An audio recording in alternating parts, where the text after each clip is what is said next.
Bien, il est 14 heures. Je vous propose de commencer notre programme de conférences de cet après-midi avec 4 conférences au programme sur l'énergie et la durabilité dans le froid, sur la partie internationale ensuite, sur le froid et l'avenir du froid. Pour terminer, nous ferons une pause entre la deuxième et la troisième conférence. Le titre de la troisième, c'est la chaîne du froid des vaccins.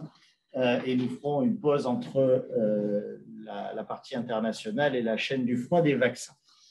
Vu que notre programme est chargé, que nous avons pas mal d'intervenants et que les sujets sont passionnants, je vous propose de commencer tout de suite avec l'énergie et la durabilité dans le froid, conférence qui va être animée par Camille Fertel et à qui je vais laisser la parole pour introduire ce sujet.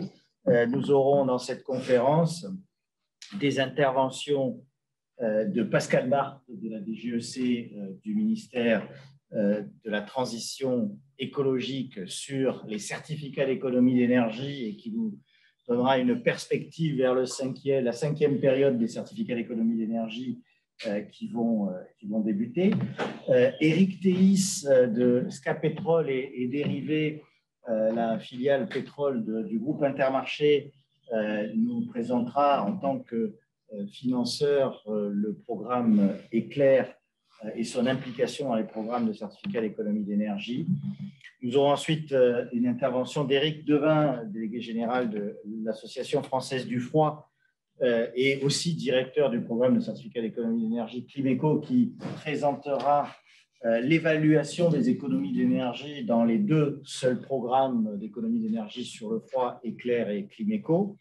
Et puis, nous aurons un coup de projecteur sur des sujets de recherche et de prospective avec une présentation de Mathieu Bennouma de EDS sur un projet pour réduire les consommations d'énergie dans le transport frigorifique sur la conception des caisses. Et donc là, quelque chose plus pour l'avenir. Je vous propose, sans plus attendre, de passer tout de suite à l'introduction de ce sujet par Camille pour poser le sujet de l'énergie. Camille, c'est ce micro.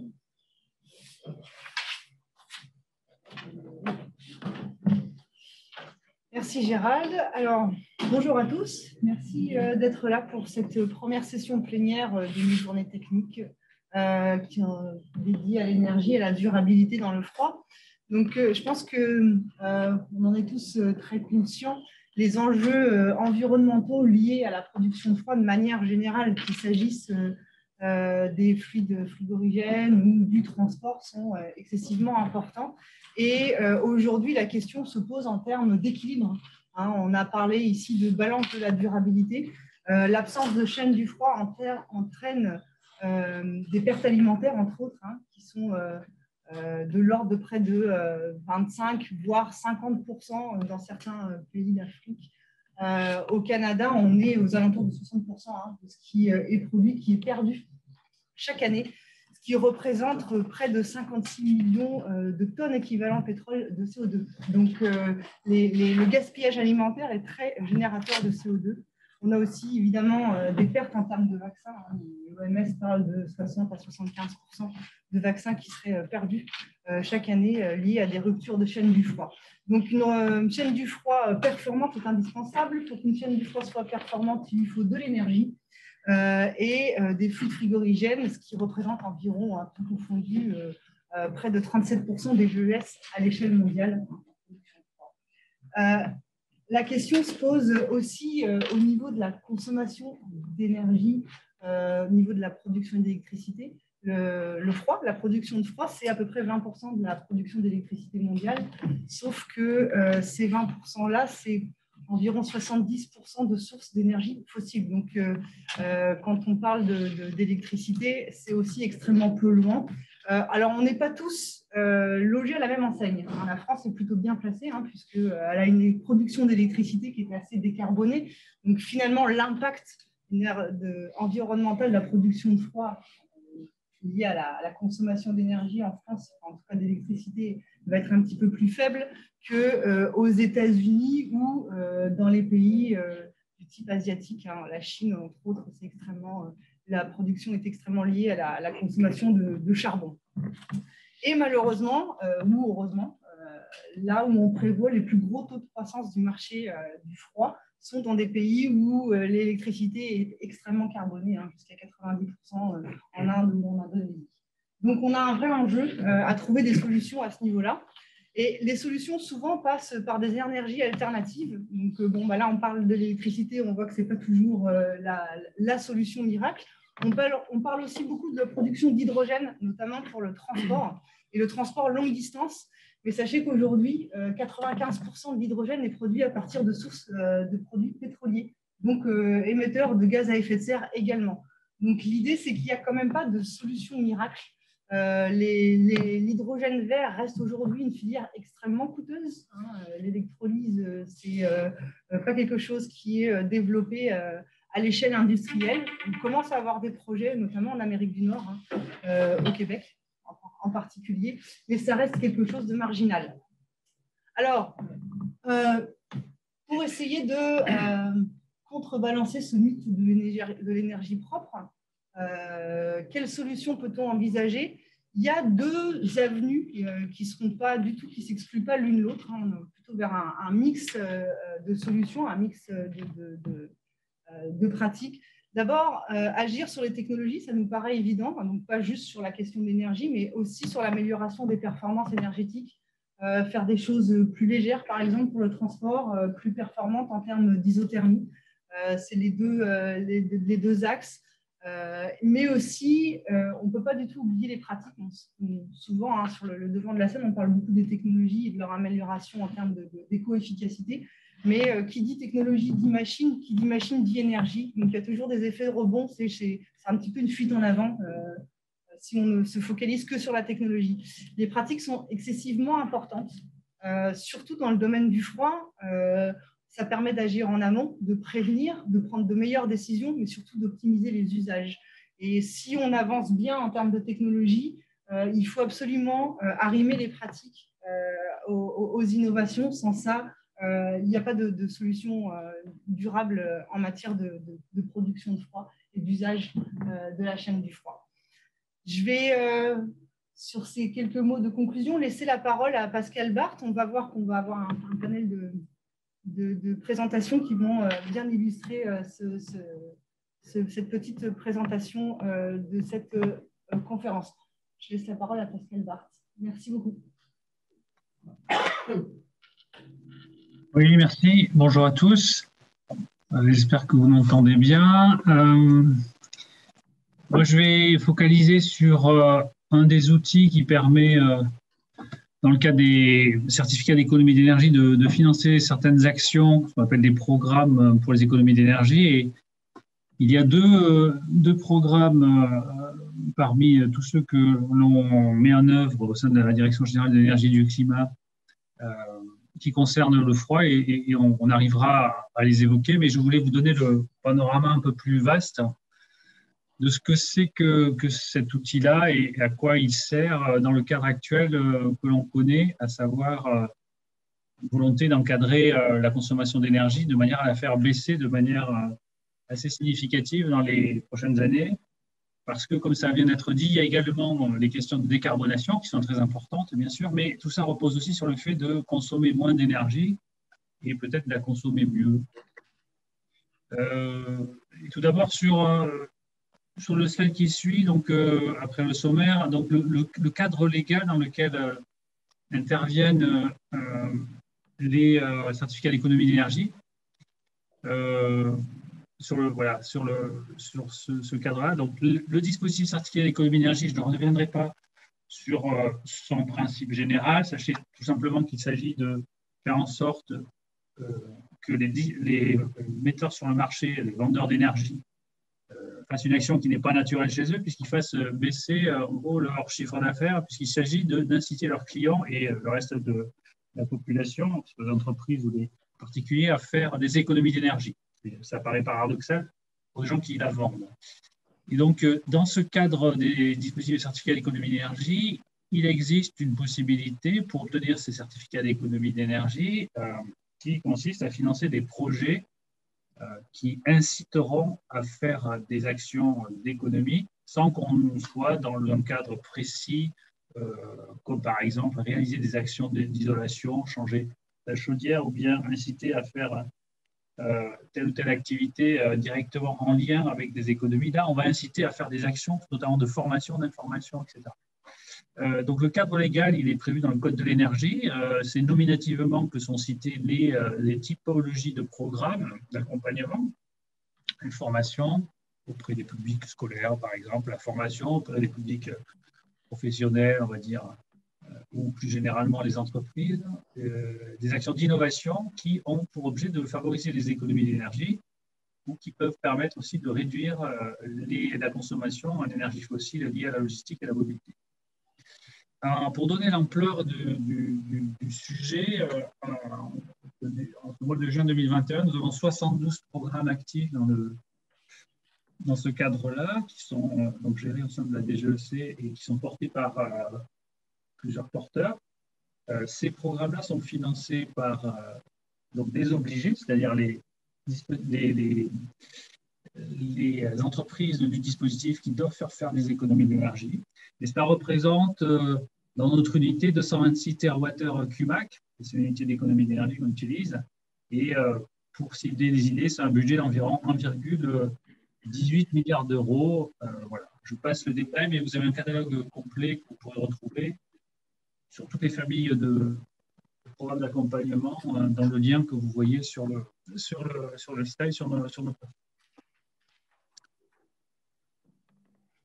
Pour ces programmes d'accompagnement, donc il y a 5 familles de thématiques avec 2 qui sont disproportionnées par rapport aux autres, qui font à peu près 80-90%.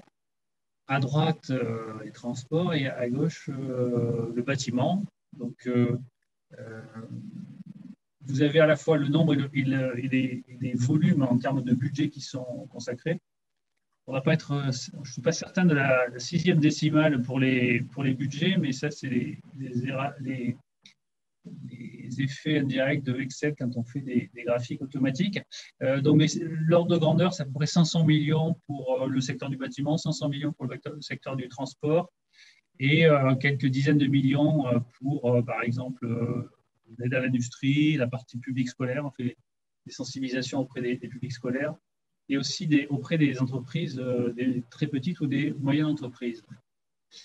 Et il se trouve que pour ce qui concerne le froid, on peut illustrer ce que c'est un programme, par exemple dans le cadre du bâtiment ou des transports. Par exemple, sur le slide suivant, sur les transports, eh bien, on a la distribution, sur le slide suivant, on a la distribution des volumes, c'est-à-dire des budgets, hein, en l'occurrence, dans le domaine des transports. Il y a 2 familles de programmes transport, on va dire transport standard, entre guillemets, en bleu, et transport lié au vélo, puisqu'on a un plan vélo qui a été engagé en 2018 et qui visait à favoriser donc, le report modal vers le vélo donc, et faire des économies d'énergie fossile. Et donc, avec la grosse flèche bleue qu'on voit sur la gauche, j'ai pointé le programme Éclair, qui est porté par le CEMAFROP pour identifier cette partie-là. Donc, un exemple de programme C2E appliqué au froid dans le cadre du transport et celui porté par le CEMAFROP qui nous accueille aujourd'hui. Donc, le programme Éclair qui vise à favoriser donc, les bonnes pratiques en matière de transport frigorifique. Sur le slide suivant, on peut voir la même chose pour bâtiment. Et là, on peut mettre en évidence qu'il y a un programme qui vise à travailler dans les Outre-mer pour la bonne utilisation des climatisations, puisque c'est une source importante de consommation d'énergie dans les Outre-mer. voilà des exemples de programmes. Vous voyez que c'est assez varié en fait en termes d'engagement, en termes de budget et en termes, je ne rentrerai pas trop dans les détails parce qu'en termes de portage aussi, ça peut être très, très varié. On a des typologies de porteurs qui sont très variées, des entreprises privées, des associations de 1901, des syndicats professionnels, etc. Pour en arriver à ce qui... Donc ça, c'était la situation actuelle avec deux illustrations dans les domaines dont on parle aujourd'hui, à savoir le froid. Et pour en arriver au dernier slide que je voulais vous présenter, ce qui va se passer à partir de l'année prochaine, en 2022, on y travaille dès aujourd'hui. Aujourd'hui, on travaille avec, comme vous l'avez vu, 72 programmes qui représentent aujourd'hui à peu près de l'ordre de 220, un peu plus de 220 TWh CUMAC. Pour la 5e période, on travaillera avec des contraintes particulières que, d'une part, on aura une part des programmes qui sera limitée. Enfin, les certificats d'économie d'énergie qui dériveront des programmes ne pourront pas dépasser un plafond qui est fixé à 288 TWh CUMAC. Donc, ça nous donne le volume disponible. Il faut savoir que les C2E sont délivrés sur une période, toute la durée du programme. Typiquement, un programme comme celui d'Éclair, par exemple, ça dure 3 années. Donc, les C2E sont délivrés sur ces 3 années-là. On a un autre objectif qui est de limiter le nombre de programmes, pratiquement une division d'un pas plus par 2. Donc, se concentrer sur une trentaine de programmes pour des questions à la fois de volume mais aussi de gestion opérationnelle. On considère que c'est plus pratique de gérer un nombre de programmes plus réduit. Et puis, de manière pratique, et donc ça, c'est une publication qui va apparaître dans les prochaines semaines, mettre au clair l'ensemble de règles qu'on applique de manière non écrite aujourd'hui et d'autres qu'on va créer. Une doctrine en matière de sélection des programmes, de sélection des porteurs de programmes, de sélection des financeurs des programmes. Et un point important, c'est la tarification, c'est-à-dire comment on récompense en C2E le financeur d'un programme, puisque c'est un obligé. Et aujourd'hui, un obligé, il a 3 possibilités pour obtenir un certificat d'économie d'énergie. Le royal, c'est d'utiliser des fiches d'opération standardisées. Donc ça, on va dire, c'est le prêt-à-porter. On a des fiches, il faut rentrer dedans, on les mobilise. Mais c'est ça qui permet la massification. Plus de 70% des C2E sont délivrés par cette voie. Une seconde possibilité, l'opération spécifique. Et une troisième, c'est les programmes. Et pour les programmes d'accompagnement, on a un arrêté ministériel qui fixe le prix du programme, c'est-à-dire à combien est rémunéré les actions qui sont faites dedans. Aujourd'hui, on a des programmes, et c'était le cas par exemple du programme Éclair de Quimeco, qui sont rémunérés à hauteur de 5 € par mégawattheure. Ou plus exactement, chaque fois qu'on verse 5 €, on a droit à 1 mégawattheure CUMAC de C2E. À partir de désormais, on souhaite qu'il y ait un lien avec le prix du marché. Les C2E s'échangent sur un marché. Il y a un indice de prix qu'on appelle EMI. Et donc, on fixe le prix aujourd'hui à partir autour de 85% du prix du marché. C'est-à-dire que ça devient toujours intéressant de financer des programmes. C'est toujours attractif. Mais ça l'est un peu moins. C'est en tout cas plus proche du prix du marché, puisqu'aujourd'hui, ça donnerait des programmes à 7 €. Et enfin, dernier élément d'information sur les programmes en 5e période. L'idée, c'est d'avoir des appels à programmes réguliers tous les ans, probablement. Et le prochain qui va être lancé, qui va produire des C2E pour la 5e période, c'est à compter de cet automne. Et on aura prochainement un nouvel appel à programme qu'on espère bien pouvoir lancer à partir du mois de septembre. Voilà, en quelques mots, en quelques minutes, une présentation mais très rapide de ce que c'est que cet outil de financement de certaines actions d'économie d'énergie par les programmes C2E.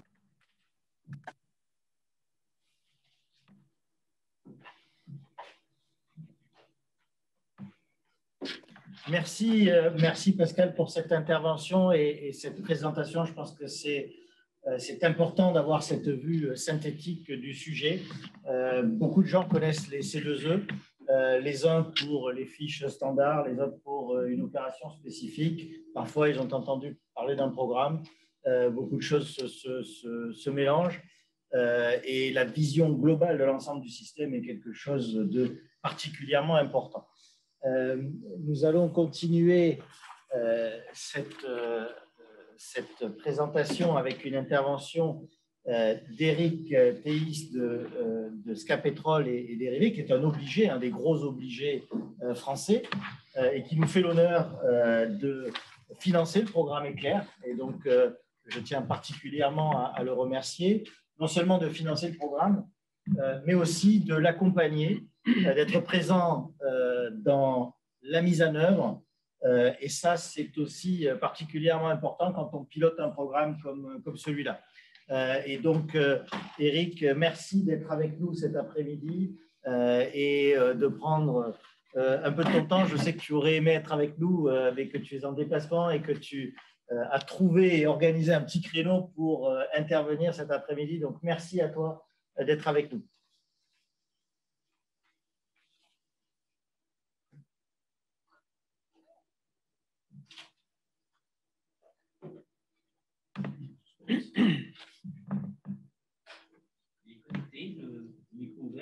Alors, Éric, on ne t'entend pas. On sait que tu es connecté, on te voit, mais on ne t'entend pas dans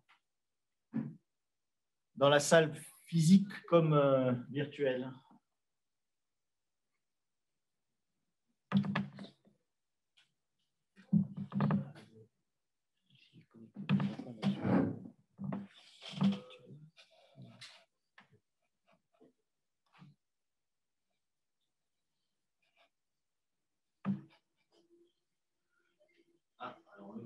Ah, on te voit maintenant, on voit ta caméra.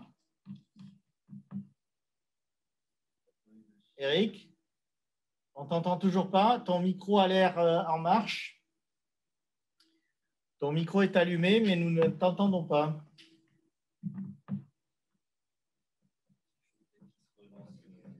Éric, est-ce que tu nous entends? Oui, oui. Ok, et nous, on ne t'entend pas. On te voit parler. On a compris que tu nous entendais.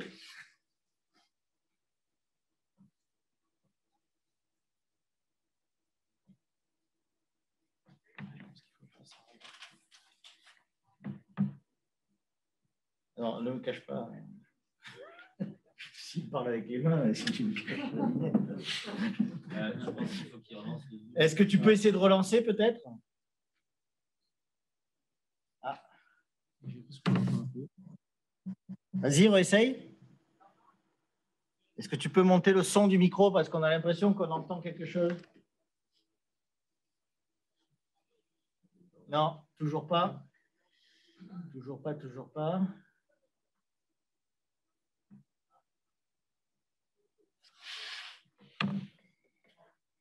Est-ce que peut-être tu peux connecter avec ton téléphone pour le son?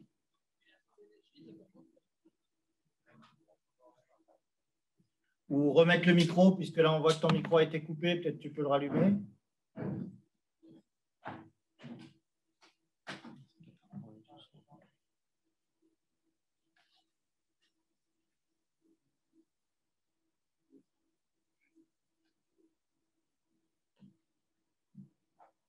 Bon, pourtant, les micros, ce n'est pas ce qui consomme le plus d'énergie, donc normalement, ça ne devrait pas être là-dessus qu'on devrait commencer par faire des réductions.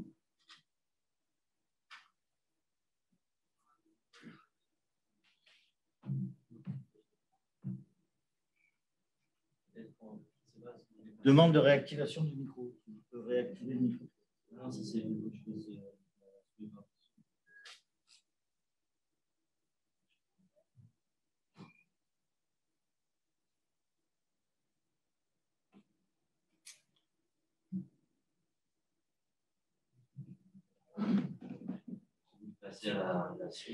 sinon, peut-être pendant qu'on fait un essai, Éric, si tu nous entends, je propose qu'on passe à la présentation de Éric numéro 2, Éric Devin, qui va nous présenter l'évaluation des économies d'énergie des deux programmes dans le froid. Et on reviendra sur ta présentation dès qu'Éric aura terminé. Je pense que comme ça, on a le temps de rétablir le son. Bonjour à tous. Est-ce que je peux me permettre de faire un petit sondage dans la salle? considérant que c'est un échantillon représentatif de tous les participants. Je voudrais savoir qui parmi vous ne trie pas ses déchets. Allez, un peu de courage. Il n'y a que toi. Il n'y a personne. Tentez-lui quoi que l'échantillon n'est pas représentatif. Non, ce que je veux dire, c'est que les bonnes pratiques et les éco-gestes, au bout d'un certain moment, eh bien, finalement, tout le monde les adopte. Et pourtant, on était parti d'une situation il y a encore quelques dizaines d'années où ce n'était pas gagné. Et donc, c'est un point important, les éco-gestes, à la fin, même s'il y en a un qui ne trie pas, parce que je suis sûr qu'il y en a au moins un, il n'ose même plus le dire. Alors, je vais vous présenter l'évaluation des économies d'énergie dans les programmes C2E, mais avant, je vais vous expliquer un peu les deux programmes qui sont liés au froid, si on peut passer à la slide après. Et les programmes sont basés, en tout cas pour les deux programmes qui concernent le froid, sur la devise. Le premier euro économisé, c'est celui qu'on ne dépense pas. Alors, je vais d'abord présenter rapidement le principe des programmes, mais ça, Pascal l'a bien présenté. Les deux programmes dans le domaine du froid artificiel, Éclair et Climéco. Et puis ensuite, pour chacun des programmes, comment on va quand même essayer d'évaluer et de mesurer les économies qui sont générées par ces programmes, alors qu'ils font appel à des bonnes pratiques, ils font appel à des éco-gestes. Alors, le principe des C2E, c'est un problème d'affichage, mais c'est qu'effectivement, les entreprises obligées, donc Eric Thiès en représente un des obligés, va financer des programmes d'information, de formation ou d'innovation qui vont générer des économies d'énergie. C'est un peu comme si, effectivement, les producteurs de déchets allaient financer la collecte et les bonnes pratiques pour trier les déchets. Ça permet de se voir délivrer les C2E, comme l'a dit Pascal Park tout à l'heure. Et ces programmes sont strictement encadrés par des arrêtés du ministre qui définissent les bénéficiaires, les actions qui sont incluses dans le programme et les résultats que l'on attend sur ces programmes. Alors, les deux programmes en question sont assez différents, puisque le premier concerne les bonnes pratiques des conducteurs-livreurs dans le domaine du transport frigorifique, avec un volet numérique, et j'y reviendrai sur l'importance de l'association de ces deux, et puis des marquages informatifs et dynamiques, parce que vous avez bien compris qu'une bonne pratique et puis qu'un éco-geste, eh bien, ça se base sur la diffusion d'une information pertinente qui donne envie, évidemment, de les suivre. Et puis, le programme d'économie d'énergie Climéco, qui vise la climatisation dans les départements d'outre-mer. Alors, pourquoi seulement dans les départements d'outre-mer? Comme l'a dit Camille tout à l'heure, l'énergie, c'est beaucoup d'énergie fossile, même comme c'est de l'électricité, et que les départements d'outre-mer ne sont pas connectés aux centrales nucléaires de la métropole. Le facteur d'émission d'énergie est à peu près 10 fois supérieur à celui de la métropole, ce qui ne veut rien dire en tant que tel, mais il est surtout quasiment 2 fois plus important que celui aux États-Unis. On pourrait dire quand même que l'énergie n'est pas forcément la plus propre. Donc là, on va générer aussi des bonnes pratiques de maintenance des climatiseurs, la sensibilisation des utilisateurs pour l'utiliser de façon correcte, sans évidemment consommer trop. Le mimétisme, c'est qu'on va se baser sur des programmes qui vont financer d'abord des ressources d'information et de formation, définir quelles sont les bonnes pratiques, les quantifier, définir des éco-gestes quand c'est le cas. Ensuite, s'appuyer sur une population cible, qui sont en général des professionnels dans ces deux programmes, les transporteurs frigorifiques dans un cas, les frigoristes dans l'autre, qui vont ensuite, par le biais notamment d'outils digitaux qui vont être mis à leur disposition, sensibiliser ou appliquer les bonnes pratiques pour, in fine, générer des économies. Alors, le programme Éclair représente en termes d'économie d'énergie de ces deux E 1,55 TWh/CUMAC. C'est l'équivalent de la consommation annuelle d'une ville de 110 000 habitants. Climéco est un petit peu plus modeste, on est à 952 GWh/CUMAC, ce qui correspond à peu près à 35% de la consommation de l'île de la Réunion. Alors en 2018, parce que le reporting prend un petit peu de temps sur les consommations d'énergie des territoires. Donc, des enjeux qui sont quand même relativement importants. La problématique, c'est évidemment comment, entre l'action qui est de sensibiliser ou de former et puis l'économie, comment on va pouvoir juger d'abord que cette économie est générée et puis qu'ensuite, on puisse l'accumuler sur le programme. Alors, le programme est clair. L'idée, ce n'est pas de rentrer dans le détail des bonnes pratiques. Beaucoup ici connaissent certaines de ces bonnes pratiques pour avoir été formés, je pense. L'impact, évidemment, du respect des températures liées aux denrées alimentaires, l'arrêt du groupe lorsque les portes sont ouvertes, ça va de soi, mais ça va mieux en le disant. Le respect des limites et des hauteurs de chargement, l'utilisation du stand-by, donc du biberonnage lorsqu'il est mis à quai, bref, un certain nombre d'actions qui vont avoir un impact à la fois sur la consommation d'énergie et même sur la source d'énergie et donc sur les émissions de gaz à effet de serre qui sont liées à ça. Donc, c'est bonne... Excusez-moi, est-ce que vous m'entendez? Oui, maintenant c'est très bien. Ah, voilà, désolé de vous couper la parole, je voulais vérifier, ça marche, excusez-moi. N'hésitez pas à intervenir. Hein, donc, ces 15 bonnes pratiques, elles vont être évidemment délivrées dans le cadre de formation. Et toute la question, qui est un point important dans les programmes C2E, c'est de pouvoir évaluer leur application dans la vie de tous les jours. Parce qu'entre former un chauffeur pour qu'il éteigne son groupe lorsqu'il fait sa livraison, et puis le fait que dans les embouteillages à Paris, ils prennent le temps de faire ça parce qu'il est pressé en plein de voiture qui klaxonne, il y a quand même un monde. Et donc là-dessus, on a mis en place un processus d'évaluation des économies forfaitaires liées à chaque bonne pratique, parce qu'il est possible de faire des essais, il est possible de faire des études en réel. Donc, tous ces éléments vont, pour chacune de ces 15 bonnes pratiques, fournir une économie d'énergie potentielle. Et cette étude d'économie d'énergie potentielle, eh bien, l'idée, évidemment, c'est de tenir compte de leur application sur le terrain avec des coefficients d'ajustement et puis de faire un calcul top-down des énergies pour définir dans les pratiques ce que peut générer un conducteur dans la vie réelle. Un peu comme l'éco-conduite. Je rappelle que l'éco-conduite, entre la formation et puis la réalisation sur le terrain, on n'a pas toujours un boîtier qui va suivre la vitesse du véhicule, son accélération, et donc il est nécessaire d'avoir des ajustements locaux. Et donc avec ça, on est capable de valoriser les économies qui sont liées à la formation d'un gars dans le cadre de sa pratique sur ces durées de livraison. Alors, ce travail a été fait. Alors, à l'époque, c'est moi qui avais été sollicité pour faire ces calculs. Donc, on a ici les 9 bonnes pratiques majoritaires.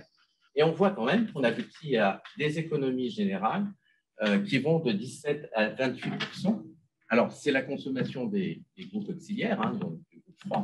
Voilà, ça n'inclut pas, évidemment, la consommation du véhicule. Là, pour le coup, c'est l'éco-conduite qui va permettre de gagner en consommation. Mais c'est donc pas rien, puisque derrière ça, il y a évidemment des litres de diesel et évidemment un impact environnemental certain. Pour le programme Climéco, on a identifié aussi des bonnes pratiques de maintenance, parce qu'une climatisation, ça s'encrasse, que tout le monde sait que dans la thermie, le contact entre l'air et un évaporateur va jouer sur l'efficacité, alors non pas initiale du climatiseur, mais sur sa dégradation dans le temps. Et on a aussi des éco-gestes. Ça ne sert à rien de climatiser un local qui est ouvert, il faut fermer les fenêtres, comme il faut fermer les portes quand on met en place le groupe frigorifique. Donc, une similitude évidemment sur ces éléments-là, sauf que cette fois, les éco-gestes que vont devoir aussi relayer les frigoristes va devoir s'appliquer à toute personne qui utilise une climatisation dans les départements d'outre-mer. Donc, alors ici, on dirait madame, monsieur, madame Michu. Là-bas, c'est plutôt monsieur ou madame Payet.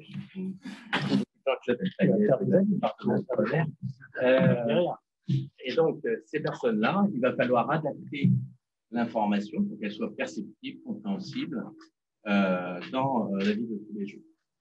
Et puis, eh bien, comme on trie ces déchets, faire en sorte que ces personnes utilisent leur clim en suivant ces éco-gestes. Donc, il y en a un certain nombre qui sont définis. Ça commence évidemment par la température de consigne de la climatisation, dont on sait d'ailleurs que c'était le paramètre qui a été retenu par la Convention citoyenne, hein, qui voulait fixer l'interdiction de climatisation en deçà de 26 degrés, par exemple. Voilà, donc ici, on a une méthode d'évaluation des économies qui est un peu différente. Comme il s'agit d'une économie globale liée, disons, à la fois au bâtiment et puis à la climatisation et son dimensionnement, on a utilisé une méthode qui s'appelle Ratio Clean. L'idée ici, je n'ai pas le temps de rentrer dans le détail, mais cette méthode va nous permettre, par des aménagements différents du bâtiment et de la clim, de connaître les économies d'énergie pour chaque application des éco-gestes, pour chaque adaptation du bâtiment, qui vont permettre de faire ces économies. Alors, in fine, on trouve des gains d'énergie qui sont assez importants, puisqu'on va, grosso modo, de 5% à 25%. Donc, ce sont des valeurs théoriquement très importantes. Après, dans l'application, évidemment, on s'écarte de ça. Mais même si on n'en fait que les 2/3, c'est déjà une très grosse quantité d'énergie électrique, mais aussi de pétrole, notamment dans les départements d'outre-mer, puisque l'énergie est carbonée, que l'on va pouvoir intégrer dans le domaine. Alors, si vous voulez en savoir plus au niveau scientifique, etc., sachez que pour les deux, les calculs font l'objet ou vont faire l'objet d'un article dans la Revue Générale du Froid. Donc, je suis de l'AFF, si vous n'êtes pas abonné, abonnez-vous, c'est la meilleure façon d'en savoir plus. Et puis, dernier élément, c'est le programme d'économie d'énergie dont a parlé notamment Camille sur l'aspect usage, l'impact de l'usage. Pour gagner 25% en efficacité énergétique sur un système, il faut y aller. En termes d'innovation et d'éco-design, c'est pas mal de travail.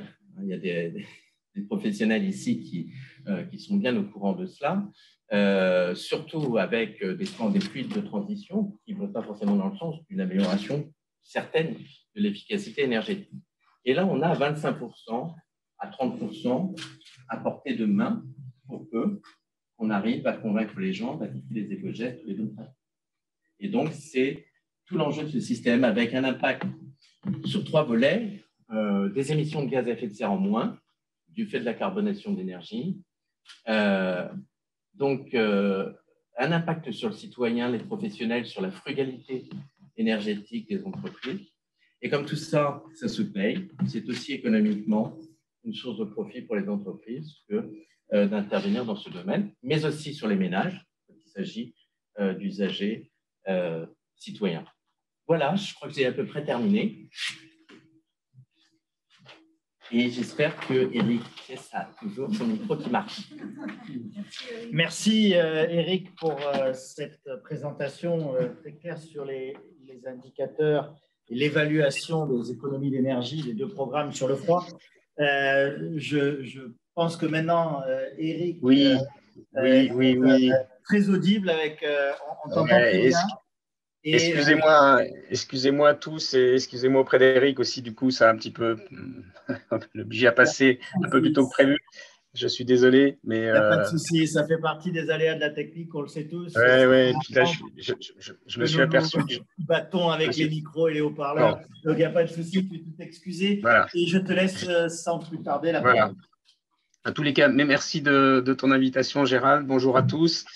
Je vais faire donc un petit focus rapide, hein, bien sûr, sur le groupement des mousquetaires et plus particulièrement Intermarché et l'ASCA Pétrole, et aussi, bien sûr, pour aboutir sur l'aspect programme que nous finançons, donc, qui s'appelle Éclair. Voilà, donc on va dérouler. Merci.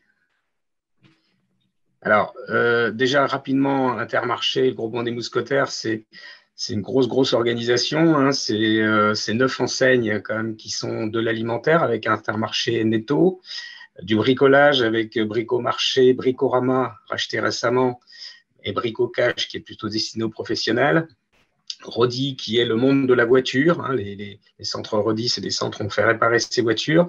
American Car Wash, c'est l'aspect lavage voiture avec, disons, quelque chose d'assez haut de gamme. Rapide pare-brise, même comme son nom l'indique, c'est le changement des pare-brises. Et puis un achat récent qui concerne un peu la mobilité, qui est EasyScot, qui se repose sur le scooter électrique et le vélo électrique. hein, voilà. Et tout ça, ça s'appuie sur quand même l'équivalent de 45 bases logistiques pour s'approvisionner en matériel, en denrées, enfin en alimentaire. Donc, c'est aussi des grosses unités, hein, les bases logistiques. Donc, voilà, ça, c'est la partie organisation. Une particularité du groupement, c'est que c'est vraiment le moteur, c'est qu'on est producteur et commerçant. C'est-à-dire qu'aujourd'hui, on met en avant nos sites de production. Il y en a 62 en France qui permettent d'approvisionner une grosse partie, bien sûr, la partie agroalimentaire, hein, comme notamment les Jean Rosé avec les abattoirs, ou les marques comme Ranou pour ce qui est des jambons, ou Paquito pour ce qui est des jus de fruits. Donc ça, c'est vraiment les marques du groupement des Mousquetaires. Et puis également, c'est vrai qu'on a quand même 23 navires qui circulent un petit peu partout pour être effectivement aujourd'hui le premier armateur de pêche en France, ce qui fait qu'on vend également de la pêche à nos confrères, néanmoins concurrents. Voilà. Ensuite, c'est quand même une enseigne qu'on retrouve dans différents pays, puisqu'on est présent en Pologne, en Belgique et au Portugal notamment. Et en France, c'est quand même 146 000 collaborateurs qui travaillent dans les points de vente et dans le groupement. Voilà. Voilà un petit peu la dimension du groupement. Vous pouvez tourner. Alors, juste un petit focus pour vous montrer comment on est organisé en termes de distribution au niveau de l'enseigne Intermarché. Donc, on a des hyper et des super, hein, qui sont plus des points de vente périurbains, comme on appelle ça dans notre jargon, c'est-à-dire qu'on est plutôt en périphérie de ville, parce que c'est plus souvent des modèles un peu plus gros. Et dès qu'on est un petit peu en zone rurale ou, disons, en ville, on est sur ce qu'on appelle des formats contact et des formats express. Et on dit qu'aujourd'hui, avec tout le panel des points de vente, hein, il y a 3600 points de vente, avec toutes les enseignes, on dit qu'il y a un point de vente tous les 50 km en France. Donc, c'est pour vous montrer qu'on est vraiment présent partout et on est surtout un commerce de proximité. Hein, c'est un petit peu le vouloir du groupement des Mousquetaires, c'est d'être proche du consommateur, ce qui d'ailleurs en période de crise nous a plutôt été favorable, puisque les gens ne se déplaçaient plus forcément dans les gros hyper. Et donc, on a récupéré un bon nombre de clients qui ne connaissaient pas forcément nos enseignes parce qu'ils allaient faire leurs courses dans des gros hyper et qui sont venus chez nous. Donc, ça a été plutôt une période favorable pour le groupement des Mousquetaires. Voilà. Vous pouvez tourner. Alors, l'Asca Pétrole, plus particulièrement, donc c'est une centrale d'achat carburant du groupement des Mousquetaires, hein, qui représente aujourd'hui 35 personnes. Qui fait l'équivalent de 6 millions de mètres cubes. Alors, si on parle en litres, ça fait 6 milliards de litres de carburant par an et qui représente aujourd'hui 12% du marché français. Je vous ai donné un chiffre d'affaires 2019 parce que 2020, malheureusement, le volume carburant s'est effondré. On a fait 80% de volume en moins. Hein. Donc, on n'a pas parlé de 2020 en chiffre d'affaires, mais je vous montre un peu la taille normale de l'entreprise. Hein, c'est 8,6 milliards d'euros. Le nombre de stations, il est de 1650 stations pour 10 500 en France. C'est quand même quelque chose qui se réduit. Il faut savoir que le nombre de stations réduit considérablement en France. Il y avait 12 000 stations il y a à peu près 7-8 ans. Donc, il y a beaucoup de stations qui, de par la réglementation, disparaissent. Et comme nous, on est présent, encore une fois, en milieu rural, on a, nous, plutôt tendance à construire des stations qu'à en fermer, bien entendu. La dimension, c'est à peu près 700 camions citernes qui, tous les jours, livrent les stations du groupement des Mousquetaires. Ce qui est important aussi pour nous, c'est d'être actionnaire des dépôts pétroliers parce qu'on arrive à maîtriser la chaîne du prix, hein, des carburants. C'est-à-dire qu'on est importateur, hein, pour quasiment tous les produits qui constituent le carburant, comme le gasoil, les essences et les biocarburants. Et le fait d'être actionnaire, ça nous permet aussi d'être, disons, de maîtriser toute la chaîne, plutôt que d'être locataire où, évidemment, on subit des prix qui ne nous permettent pas forcément d'être positionnés sur le prix rendu dans nos points de vente, parce que l'objectif de la centrale, c'est avant tout de positionner le point de vente sur le prix du carburant au moins cher possible et que lui, il puisse faire une marge sur le carburant. Voilà. Voilà.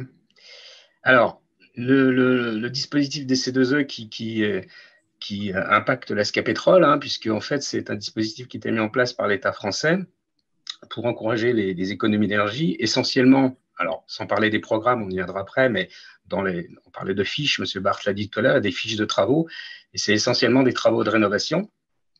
Et là, comme tous les fournisseurs d'énergie, hein, qu'ils soient Engie, Total ou dans le gaz, Primagaz, Scapétrol également a une obligation de faire des économies d'énergie. Alors, il y a plusieurs solutions. Donc, soit on le fait sur notre propre patrimoine, donc nos 3600 points de vente, nos 62 unités de production, nos 45 bases logistiques, ce qui est le cas, hein, puisque ça, c'est quand même des volumes qu'on génère en interne, qui ne sont pas neutres, et puis qui sont effectivement en plus dans l'éthique du groupement, c'est de diminuer la consommation d'énergie, hein, de nos points de vente notamment, et de nos usines agroalimentaires qui consomment beaucoup. Après, on a aussi, on incite les tiers, hein, on fait de l'incitation auprès des particuliers, donc là aussi, on fait de l'isolation à 1 euro, on change des chaudières, enfin, on fait tout ce qui peut être fait au niveau du particulier. On fait aussi beaucoup de travaux dans le tertiaire, donc c'est un gros vecteur aussi pour nous. Dans l'industrie, hein, bien sûr. Bon, j'aurais pu rajouter dans l'agriculture, enfin dans tous les domaines où l'on peut inciter des tiers à faire des économies d'énergie. Hein. Et puis, en finançant des programmes, alors plus particulièrement bien sûr le programme Éclair, mais aujourd'hui on est on a fini, hein, parce qu'il y a des programmes qui sont déjà finis en P3 en période précédente, mais on a à peu près une dizaine de programmes sur lesquels on a financé des programmes avec la Scapétrol. Voilà. Et du coup, hein, c'est le mot qui est employé tout à l'heure, on est un obligé du dispositif au titre donc, de vendeur d'énergie comme tous les autres. Voilà.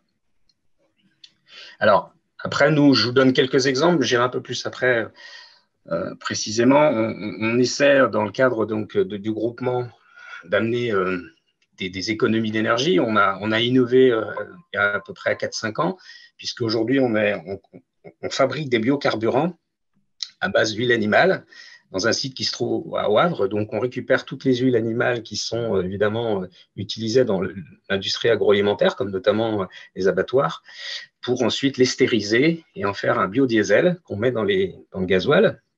Alors, pourquoi on le fait? Parce que là aussi, on est obligé de le faire. C'est-à-dire qu'on a des quotas, d'incorporation.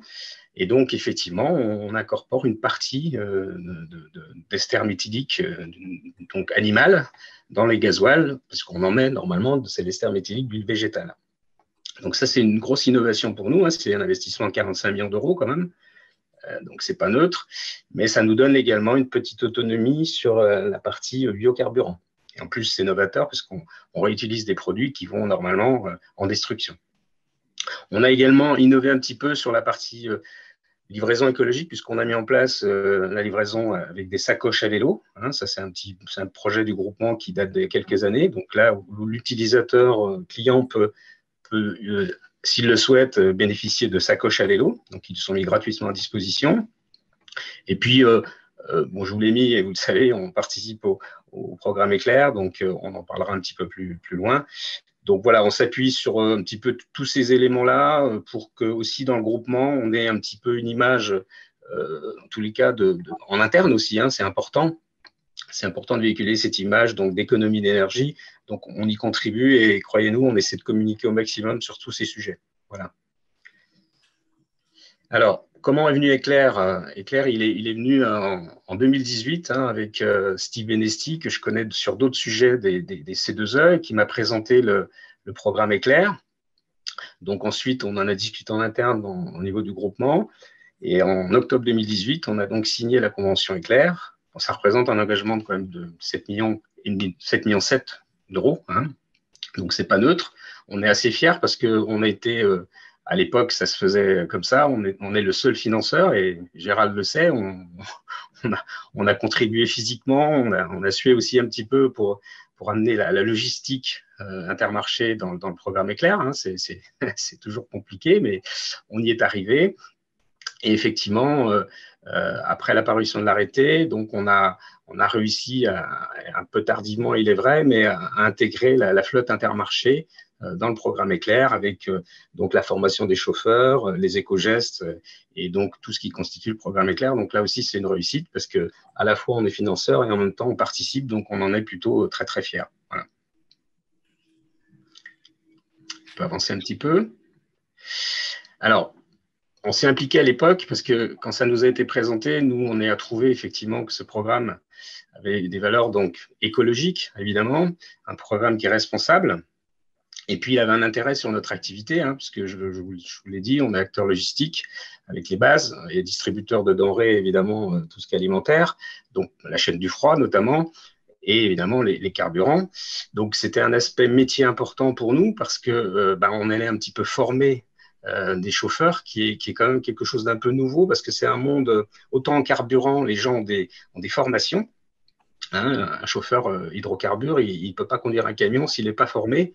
Et donc, on s'est dit, si on arrive à faire passer ça au niveau du froid, on va avoir aussi avoir des gains, des économies, des économies d'énergie. Et nous, je le dis plus tard dans un des slides, c'est que ça permet aussi de faire monter en compétence les chauffeurs et en même temps de les fidéliser. On l'a bien vu, nous, sur les carburants, quand on fait de la formation, évidemment, on fait monter le chauffeur en compétence, mais en même temps, il se sent en fait considéré, en quelque sorte. Et là, je pense que dans le cadre du programme, on est aussi dans cet aspect-là. Et là, pour nous, c'était très important. Et puis, évidemment, les programmes, on voit bien, on a participé à plusieurs. Ce qui est important aussi, c'est les partenaires. Alors, nous, le CMA-Froid, au niveau du groupement des mousquetaires, on connaît très bien. On connaît le sérieux, on connaît le professionnalisme, la compétence du CMA-Froid. Hydroparc est un partenaire aussi très important. Bon, Visible Digital, que je ne connaissais pas, mais que j'ai pu apprécier parce qu'ils ont mis des outils en place qui ont permis aussi de faire évoluer les éco-gestes. Et puis, et ces deux œufs que je connaissais déjà. Donc, ça a été quand même tous ces facteurs-là qui nous ont, disons, amenés à s'impliquer dans ce programme. Voilà, si vous pouvez avancer. Bon, pourquoi on est très content, parce qu'on a atteint les objectifs, réduction de l'impact carbone. Alors, on n'est pas jusqu'à moins 30, je crois qu'on a moins de 5%, c'est ce qu'on disait tout à l'heure, mais globalement, on est quand même sur quelque chose de très, très important. Et ça a été dit précédemment, faire des gains d'économie d'énergie de cet ordre-là, c'est quand même pas neutre. C'est très, je crois que c'est Eric qui l'a dit tout à l'heure, ou je ne sais plus, mais enfin, c'est quand même très, très fort. Et on arrive, nous, effectivement, alors, à 1,55 Tera d'économiser au 31/12/2021. Moi, j'ai encore pas tout à fait ça sur mon compte en C2E, mais on va les avoir. On est très optimiste, on n'en est pas très loin. Le programme, c'est avant tout aussi une promotion d'une image éthique, alors à la fois en interne et en externe, et responsable, j'en parlais tout à l'heure, et également d'économie, enfin d'augmentation de la performance économique chez nous, et également en externe, puisque évidemment d'autres transporteurs, d'autres structures profitent de ce programme, donc c'est très bien. Et puis effectivement, le fait d'avoir aussi, disons, tout ce marquage des véhicules, il y a 135 000 véhicules qui sont marqués, il y a 10 000 véhicules optimisés grâce aux solutions digitales. Effectivement, on améliore considérablement les enjeux de la chaîne du froid, ça c'est évident. Et puis, je le disais tout à l'heure, et nous, on y tient beaucoup parce qu'on a à peu près l'équivalent de 1500 à 2000 camions dans le groupement des mousquetaires.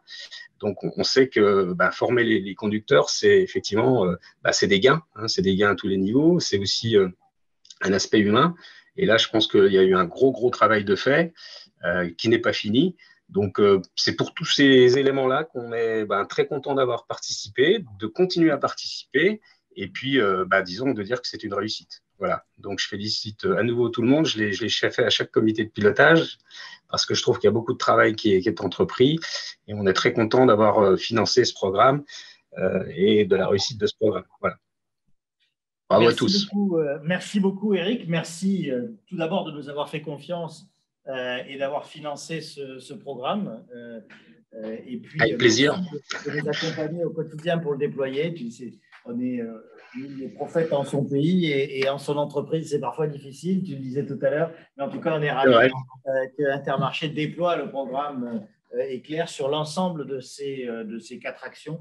Et ça, c'est aussi important. Et c'était sans doute le point le plus compliqué, c'était de déployer les 4 actions de diffusion des bonnes pratiques par la formation, par le marquage et la digitalisation par les haillons connectés et par l'utilisation de la plateforme Visible Digital. Merci beaucoup. Je pense que… Merci à vous. Merci à tous. On y va beaucoup plus clair sur ces différents sujets de C2E.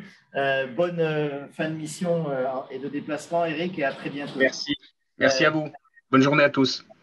Et pour terminer les interventions de cette conférence, je vais passer la parole à Mathieu Bendouma, qui est à l'ETS à Montréal et qui travaille sur les sujets d'énergie avec nous, avec Technea Canada, et qui va nous parler cet après-midi de perspectives pour la réduction de la consommation du transport frigorifique à travers l'isolation. Mathieu, je te laisse la parole.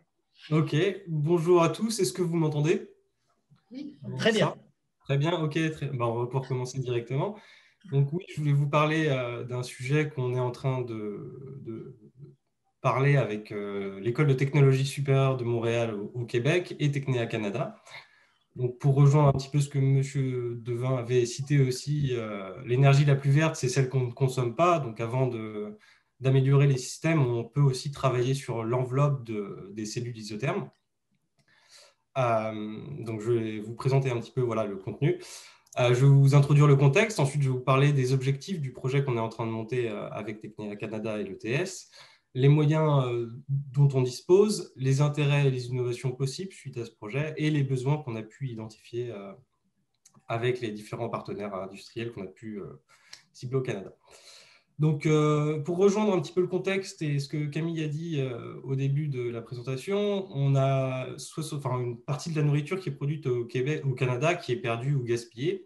Et ça représente environ 50 milliards de dollars canadiens par an et près de 50,6 millions de tonnes en équivalent CO2. Ce sont les chiffres de Second Harvest de 2019. Donc, ça a pu évoluer depuis. On sait que le transport de marchandises, c'est 40% environ d'émissions de gaz à effet de serre au Québec et les transports routiers, lui, représentent environ 79% de ces émissions. En plus de ça, le transport frigorifique, du fait des équipements embarqués, peut émettre jusqu'à 10% de gaz à effet de serre en plus. Donc, pour un peu de contexte en termes de sécurité alimentaire, on a aussi 5000 intoxications alimentaires au Québec par an. Ce sont des chiffres aussi qui sont en augmentation. Et il faut savoir que 60% des cas d'intoxication sont dus à la consommation de viande mal conservée. Donc, slide suivante, s'il vous plaît.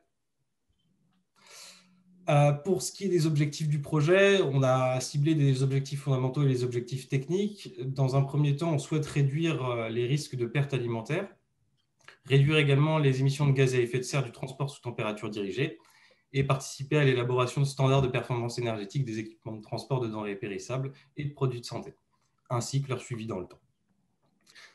En termes d'objectifs techniques, on veut concevoir et développer un prototype de caisse de transport isotherme plus performante thermiquement et aussi plus légère afin de limiter la consommation d'énergie et la consommation de carburant du véhicule du fait d'une plus grande légèreté. On souhaite aussi participer à l'élaboration d'une base de données pour l'étude et la comparaison des performances de ce prototype-là vis-à-vis des caisses qui sont déjà développées. Et enfin, développer plusieurs brevets liés aux aspects matériaux, à la conception de la cellule isotherme, ainsi qu'à l'évaluation de ses performances énergétiques. Donc pour arriver à ces objectifs, on va utiliser les moyens classiques dans la recherche. On va partir sur de la modélisation pour définir la composition optimale de la cellule et les matériaux que l'on souhaite intégrer à la cellule. Ça peut être dans le corps de l'enveloppe ou en tant que rupteur thermique, donc utilisé très ponctuellement. Et pour améliorer les performances de cette cellule, on souhaite utiliser des superisolants tels que les aérogels. Donc, ceux-ci possèdent des propriétés thermiques beaucoup plus intéressantes que l'air immobile. On peut voir quelques chiffres issus de la littérature. On a des conductivités thermiques qui sont de l'ordre de 10 à 20 mW par mètre par Kelvin. À savoir que l'air immobile, lui, c'est 26 mW par mètre par Kelvin. Donc, une fois les travaux de modélisation avancés, on va pouvoir concevoir expérimentalement la cellule isotherme, l'instrumenter avec une batterie de capteurs, des thermocouples ou d'autres sondes de température, des flumètres, etc.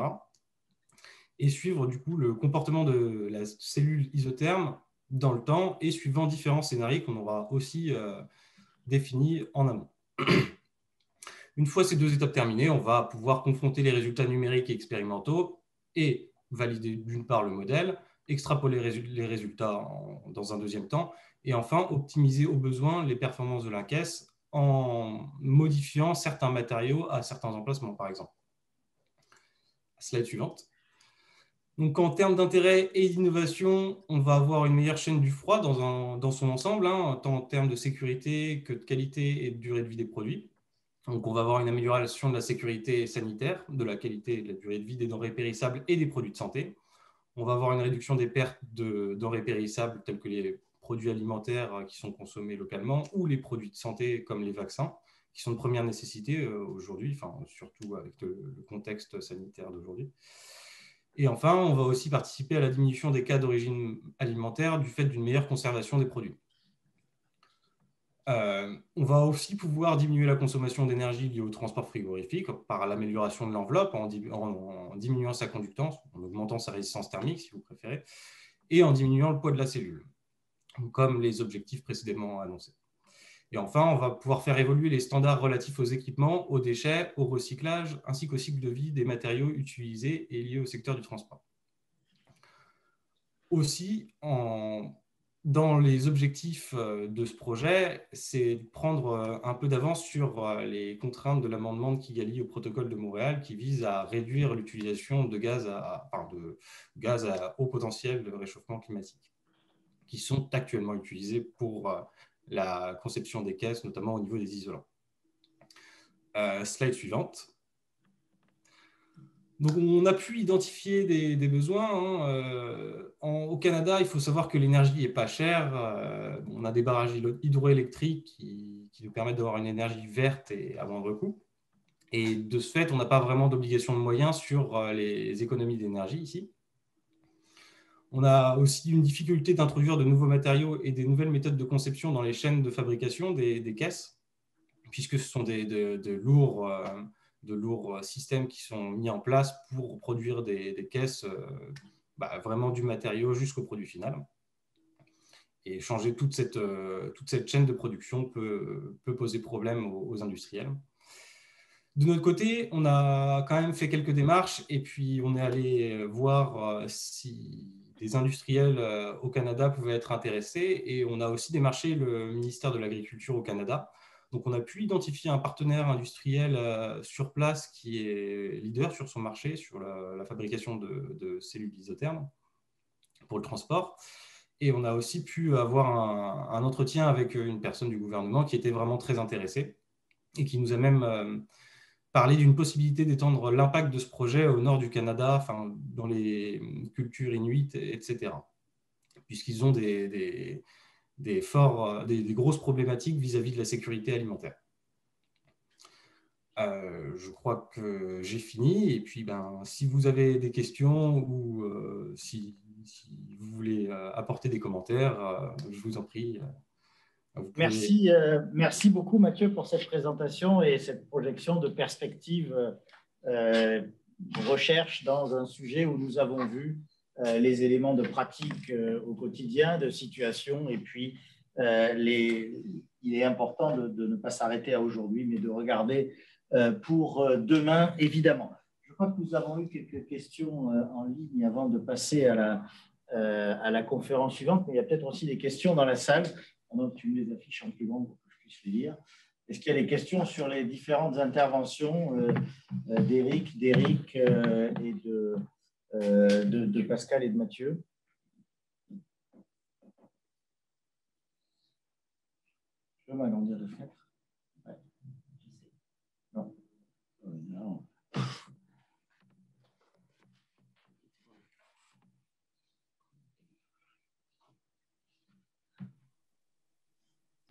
Il y avait une question qui me semble être destinée sur la question de la rentabilité des programmes. Je pense voilà. Une excellente sujet pour le ministère. Merci. J'ai fait une réponse dans le chat et oui. Je peux la réitérer. J'ai reformulé la question comme je la comprenais. L'histoire de la rentabilité, je comprends que c'était l'idée de savoir comment on évaluait au final ce que ça avait rapporté en matière d'économie d'énergie. Et donc, j'ai renvoyé à ce qu'on fait en matière d'évaluation, d'une part, en précisant que la sélection des programmes se fait sur la base d'un calcul qui est fondé sur des hypothèses, forcément, et qui ensuite qui conduit à évaluer des économies d'énergie potentielles en fonction des actions qu'on a engagées. et que dans un second temps, lorsqu'on réalise le programme, on fait des calculs, voire des mesures, plutôt des calculs à partir de résultats qu'on a obtenus du programme, et on peut faire une évaluation ex post. Voilà. Tout à fait, et je pense effectivement, j'avais compris la question comme ça aussi sur l'efficience du programme et sa rentabilité en matière d'énergie. Est-ce qu'il y a d'autres questions? Je pense que les exposés étaient très clairs. Nous avons encore du programme devant